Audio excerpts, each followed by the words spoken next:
अंगनवाड़ी कर्मी एवं सहायिका मानक पई आसिला बड़ खबर। आपण माने समस्ते जानिसंती जे दीर्घ दिन धरी अंगनवाड़ी कर्मी एवं सहायिका माने भुवनेश्वर स्थित लोअर पीएमजी रे धारणा रे बसिथिले। सेमानकर कहवा कथा थिला जे पर्यंत सरकारीकरण करा जाय नहीं से पर्यंत कर्मी मानकु 18,000 एवं सहायिका मानकु 9,000 टंका प्रदान करा जाऊ।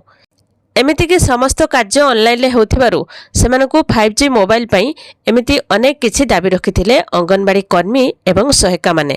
तो हजार हजार संख्यार अंगनवाड़ी कर्मी एवं सहायिका माने भुवनेश्वर स्थित लोअर पीएमजी रे धारणा रे बसिथिले।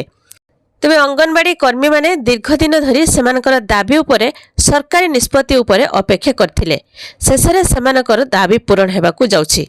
समस्त अंगनवाड़ी संघ एवं सरकारी अधिकारी मध्य एक उच्चस्तरीय बैठक अनुष्ठित होईछि, जेउथिरे अधिकारी माने समस्त अंगनवाड़ी संघर दाबी गुड़िक मंजूर करछंती।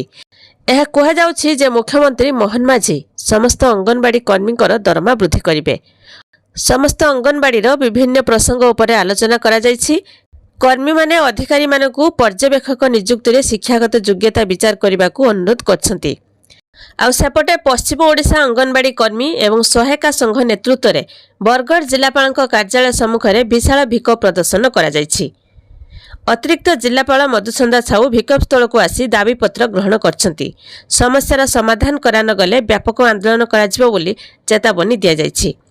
तेज विभिन्न दाबी नहीं भिक्षोभ प्रदर्शन करछंती। सेगुड़िक होउछि बजार दर अनुसार अंडा दर वृद्धि करिबा, उन्नत मानर मोबाइल देवा, सामाजिक निरापत्ता योजना रे सामिल, भारतीय जातीय सम्मेलन रे होइथिबा निष्पत्ति अनुसार 26,000 टंका प्रदान करा जिबा, 100% पदोन्नति देवा, अतिरिक्त कार्य सबु बंद करा जाई केवल आईसीडीएस काम को अग्राधिकार दिया जिबा, गाँ कल्याण समिति रु कर्मी को बाद देवा प्रभृति दाबी करा जाइछि।